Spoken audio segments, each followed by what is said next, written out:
there's a Harvard study that found that we spend 47% of our waking hours thinking about something other than what we're doing. 47% of our day is spent thinking about something other than being right here, right now. And the only place that we are really able to engage in self-care is in the present moment. So I want you to just think for a minute about the craziness in the world around you.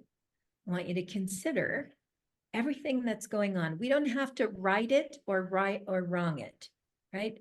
I'm not asking for your political opinion. I'm not asking if you think one side of the war is better than another side with any of the wars, and there are actually several more than are in the press going on right now. I spent the last about 2 years really deeply engaged in the secular world outside of this work, and working in the media, which is an interesting place to be on top of everything else. And one of the things that I realized is it's even harder in the day-to-day world than I thought it was. People post-COVID are a little more separated. We're a little edgier. There's more anxiety in the world. There's a lot going on with us financially. There's a lot going on with our climate. There's a lot going on between countries. There's a lot going on with refugees and immigration. There's a lot. If you want to find a cause, you can find one. You can probably find 5. And so one of the things that I really, really found working kind of out there is that people are so much more pressured and experiencing so much more stress than I even recognized. So when we say we're going to spend the month of February talking about self-care and learning tools for self-care and considering self-care, that all is the outcome of what I've learned the last couple of years. And what I really recognize is that we need more encouragement to make ourselves a priority in our world in order to be able to let go of some of that anxiety, in order to find a sense of spiritual, physical, emotional, and mental groundedness. We need to think about self-care and make self-care part of what we do. So tonight we're going to talk about being in the present moment, because you cannot engage in self-care where you were yesterday, and you cannot engage in self-care where you're going tomorrow. You can engage in self-care right now, right here, being fully present in this moment. So I want to talk about mindfulness and present moment activities. And mindfulness is a word that gets thrown about a lot in our society. It comes from Eastern philosophy. And in our society, when we think about mindfulness, we usually tie it to meditation and things like that, but we don't give a lot of thought to what it means to move through life mindfully, to actually be aware of our thoughts. Be aware of not only what we're thinking, but where our thoughts are taking us, because our thoughts have movement. So when we take our thoughts and we place them behind us where we've been, we're actually moving energy there.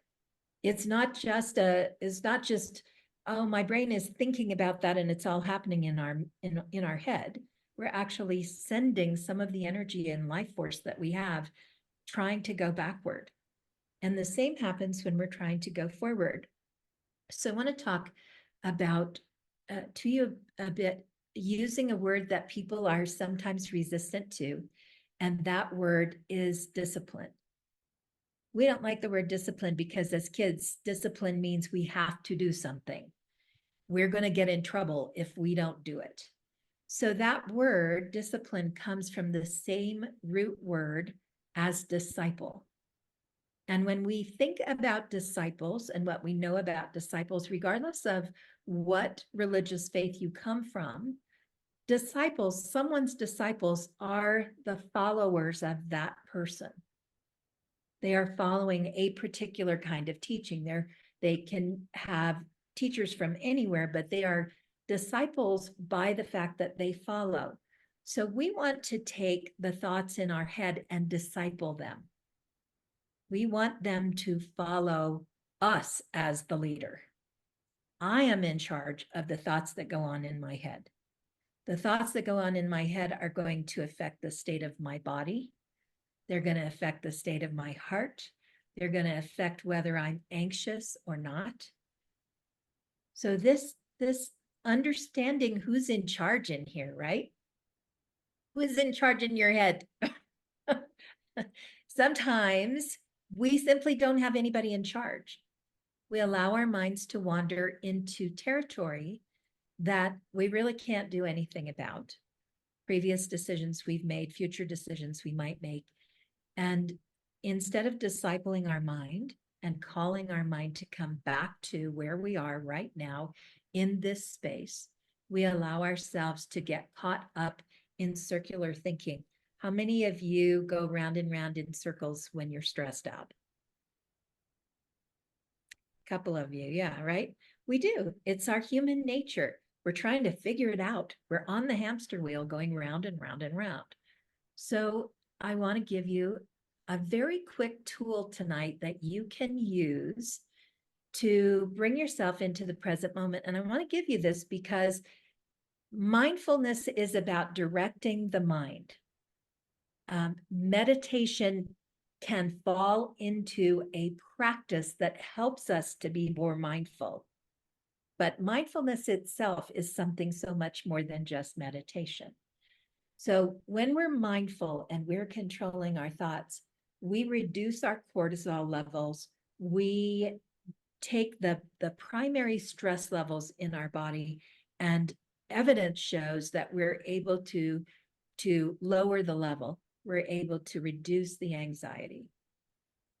So I want to give you 5, 4, 3, 2, 1. And all I want you to do, you don't have to close your eyes or anything. I just want you to listen and do what I ask you to do. I want you to notice, look around you and notice 5 things you can see.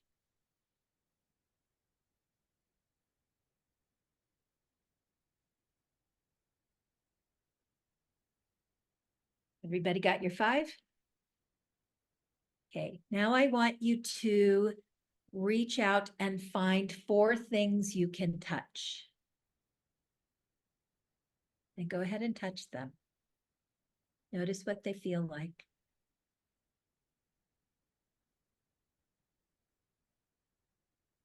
Four things. I want you to notice 3 things that you hear.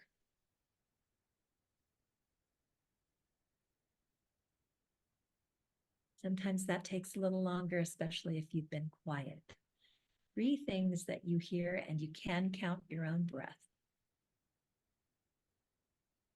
Now I want you to find 2 things you can smell. What do you smell in the air around you? What do you smell in your home? Sometimes, what have you put on that you can smell? 2 things you can smell, and 1 thing that you can taste.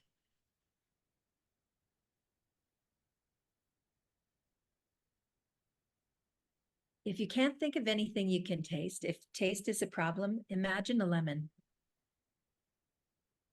You will taste it and your mouth will salivate.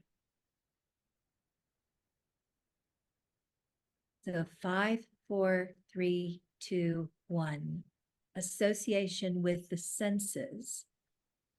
That simple countdown takes you out of an anxiety moment into something else, and it's quick. Didn't take us 2 minutes to do that exercise. It doesn't matter what order you put it in. We started with what you could, with 5 things you can see because it's the easiest. 4 things that you can touch, things that you can smell, things that you can taste. You come down through the senses. 5, 4, 3, 2, 1 will brings your mind back in control, in your control. It's kind of like, when I recently had an experience where I was driving, and you know how like you're driving on ice, and in my case, the tail end of the truck swung around and I had to turn to get something and I went over a median and then up the street the other way so I could turn around and try it again. You have to do something to get control of your mind, to get your mind back where you need it to be. 5, 4, 3, 2, 1 is an easy tool you can remember when you're stressed. It puts you back in charge of what your brain is doing. So now I want to invite you into a deeper exercise. And you can, depending upon your level of stress, you can do this exercise or not after you do 5, 4, 3, 2, 1. If you're really stressed and you're really wound up on the wheel, and I do this in the middle of the night, 3 o'clock in the morning, I'm round and round and round. Then you can do 5, 4, 3, 2, 1, and then do this soft meditation that's going to help you relax. 5, 4, 3, 2, 1 may be enough for you if you're just having a stressful moment during the day. But in case it's more, I'd like you to follow along on this exercise for me. Go ahead and close your eyes. Just take a minute and notice your breath. Notice the in and the out of your breath. And as you breathe, I'm going to invite you to breathe in a square. I'll explain that to you and then we'll start.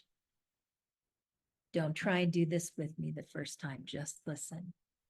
We're going to breathe in 4, hold 4, breathe out 4, and hold 4. So you'll be moving in a square. Everything to a 4 count. So let's do this together. Breathe in, 2, 3, 4. Hold, 2, 3, 4. Exhale, 2, 3, 4. Hold, 2, 3, 4. Breathe in, 2, 3, 4. Hold, 2, 3, 4. Exhale, 2, 3, 4. And hold, 2, 3, 4. One more time. In, 2, 3, 4. Hold, 2, 3, 4. Exhale, 2, 3, 4. And hold, 2, 3, 4. Just allow your breathing to return to normal. The value of breathing in a square is that you have to think about it. As you control your breath, you control your physiology. So as you breathe in a square, you have to redirect your brain. You are again in charge. Stay with me, keep your eyes closed. Most of the time when we do meditation, we start at the top of the head. Today, I'm going to invite you to work in the opposite direction. I invite you to notice your feet, to notice where they are.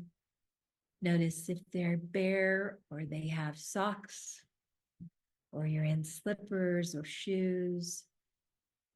To feel the bottom of your feet.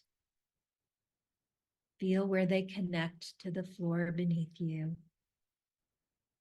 Allow yourself to use that surface as your connection to the earth, because we're never not attached somehow. Allow yourself to be connected to the earth, beneath the floor. Notice, wiggle your toes a little bit. Allow the energy of your attention to move from your toes to the center of your feet, from the center of your feet to your ankles. And go ahead and roll them a little bit. Really live into your ankles. Those are your ankles, no one else's. They belong to you. They're important in your life. And as you claim them, allow your attention to move up your calves to your knees. You might want to take your hands and just place them on your knees and really connect with the knees. They allow you to move in a special way. We have real problems if we can't inhabit our knees. Let yourself be in your knees and allow the energy to move up through your calves, up to your knees, and then from your knees up through your thighs. Again, inhabiting your body as the energy moves up to your hips. And if you want to wiggle a little in the chair, go ahead. You're in those hips. Those hips are yours. Notice the fabric against them. Notice the importance. Take a minute and be grateful for your hips. Boy, there are a ton of things we can't do if we don't have them. So really be thankful for the movement your hips give you. And allow that energy again to move up into the belly and the torso. You can feel where your back rests against your chair or the wall behind you, whatever you're resting against. The seat that holds your back, and notice the energy in the front all the way through your belly, and let your belly relax. Nobody's looking at your belly right now. Let it just relax. And as you bring your focus up into your lungs, breathe in full, all the way down into and expanding your rib cage, just so you know that you've got one. Take a good deep breath all the way in and fill that rib cage. Notice just how deep you can breathe and let go. And when you exhale, let all of that out, all the way down. Your lungs can hold a lot. When you breathe, allow yourself to inhabit your lungs. That breath energizes us. That breath brings us into our body. Allow yourself to replace anxiety and shallow breathing with deep, full, connected breathing. And you can allow the energy of that breath to come all the way down into the pelvic bowl. Like really breathe in and be one with your body. And as your breath settles in, allow your attention to move to your shoulders and just roll them a little bit forward, back. Notice that that moves all the way down into the back of your body, down into the torso, again, connecting, right? We're connected in all these ways. All these pieces are connected. Roll your shoulders a little bit as you're able and let yourself inhabit this important part of your body that now reaches all the way down to your fingertips. Let your focus come all the way down to your fingers. You are in this body. You own this body. It is the home, the temple of your soul. And as you enjoy it, as you experience it, do that with gratitude for this beautiful place that you reside. Allow your attention to move up through your throat, through your neck. Move your neck if you feel like you'd like. Really stretching into and grateful for the neck. Grateful for all the flexibility there. And allow your attention to move up into your face. There are so many little muscles in your face. Just let the muscles relax. Stretch your mouth, stretch and blink if you need to. You can use your hands to stretch the muscles in your face to really just feel this, the pull on your skin that reminds you you're in here. Let your hands, if you'd like, reach back and pull on your ears a little bit. Touch the back of your head. Know that all of this is you. This is all you. Sometimes I just like to massage the scalp just to remember, yeah, this is good. Just relaxing. And as you claim all of this that is you, notice that at the top of your head, you can open the energy center just by choosing. Just allow the top of your head to open. And as you do, know that any energy that doesn't serve you is released out into the universe where it can be transformed into something useful. You don't need to carry it. It's not serving you. Let it go. Just like a helium balloon, right out the top. And it float right out the top. And also know as you open the top of your head, open your mind, open your heart, allow yourself to be filled with inspiration by whatever it is that you perceive as that which is bigger than you. Whatever that is, and however you experience it, allow yourself to receive and be filled. Knowing that what fills you is exactly what you need in this moment.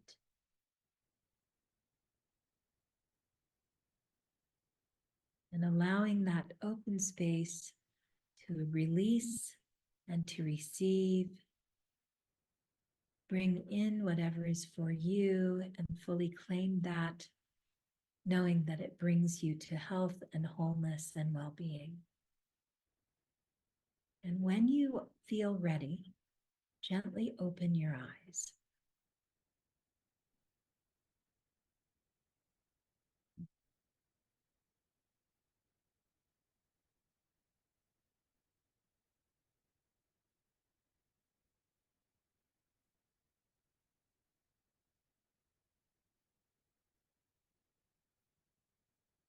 As we get anxious, we leave our bodies and we come up here into our head, where we're running round and round on the hamster wheel.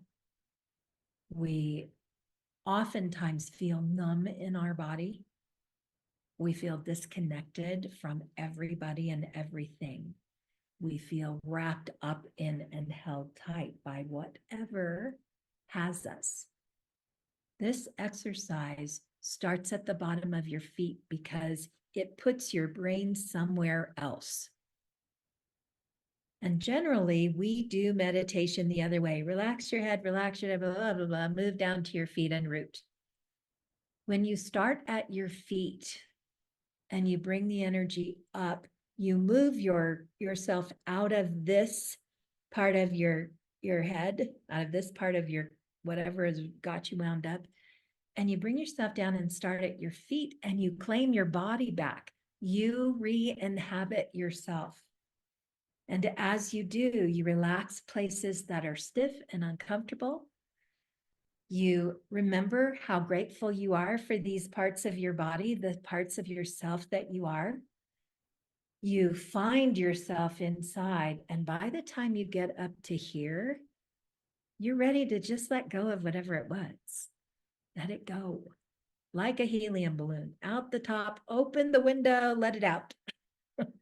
It's gone. You don't need that.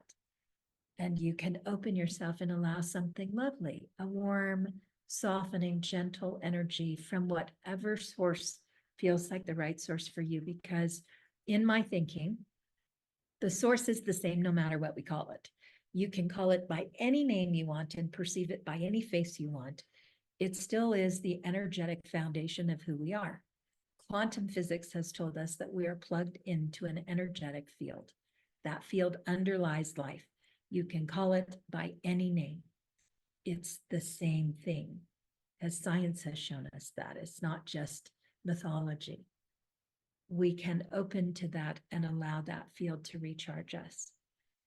So everything that we just did, you can do for as long or as short as you want. You can move through your body, especially after you've done this a few times. You can move through your body and relax it pretty quickly. Or you can take your time. So when you think about meditation, I want to invite you to think not about how long, but how well you meditate. Meditation is a practice. It's not about whether you do it for an hour or you do it for 5 minutes. It's about whether you do it. So this process that you just went through is a very easy meditation you can take yourself through that doesn't require you to stop yourself from thinking or stop your wandering mind or anything else. It gives you something to do that teaches you to relax. At the end, as you open at the crown, you could simply sit in meditation. You could then be still and simply allow meditation to take place. The benefits of meditation are phenomenal. The way it centers us to be empathetic and also to be self-regulating, which is really what self-care is about, isn't it? It's about being able to regulate our emotions, to actually self-soothe and self-regulate. Meditation is really a great tool for allowing us to do that. So this exercise, 5, 4, 3, 2, 1, from your feet up, relax and open, is a perfect place to go into meditation. And if you do it for 5 minutes, it will be great for you. If you do it for an hour, great, but no pressure. You can do all of this stuff that we just did in 10 minutes, easy. In less than 10 minutes, as your body practices the relaxing, it will happen even more quickly for you and get out of the wild stuff that goes on in your mind, which is a really important way to take care of yourself. So each week as we go forward in February, I'm going to give you tools like this, tools that are easy to remember, tools that don't take a whole bunch of time, but tools that you can use in your stressful moments. I had a teacher who said to me, you've got to be able to do this in the parking lot of Safeway. If you can't do this in the parking lot of Safeway, what good is it? If you have to make special space to take care of yourself, to do this exercise, really, is it any good? Because when we need it, we need it. We might need it at our desk. We might need it in the parking lot of Safeway. We might need it, who knows, any number of places, in the middle of the mall when it's crazy, or when we're watching the news and need to turn that off and get back in our bodies again. These tools are designed to help you take care of yourself in those moments because you are necessary on the planet right now. You came here by choice. We did not just get dropped into these bodies. Our souls invited us to participate in this time, which is a time of great change on our planet. And you are here because you chose to come in, and you have gifts to give by your very presence that you can't give if your head is running around in a circle over things that really aren't going to change because you're thinking so hard. So this self-care, I say this to you not to put pressure on, but to remind you that you have gifts to offer into the world. And it isn't about how old you are, how much practice you have, how much experience. It's about you're the only one of you we have. You are the only one who can bring in the particular frequency that you bring in. And when you think about harmony, you have 3 different voices. You need all of those voices to create harmony, don't you? If one of those voices goes away, you don't have the same harmonic. The energy that you hold on the planet is in harmony with other people. When you are the most centered and the most balanced, your harmony is at its most vibrant. So you are not only in service to yourself, but you're in service to the world as you take care of yourself. And I invite you to give that some focus this month as we move through. I look forward to sharing more ideas with you over the next week and weeks And throughout the month of February, we will talk a little bit about what it means to self-love, to self-comfort, to self-connect as we go through this time. And I am anxious and excited to spend that time. Thank you so much for giving me this brief half hour. And thank you for the good work that you do in the world, for what your smile brings, for what your presence brings to people in a time when the world needs it. Thank you all for that. I'll see you next week.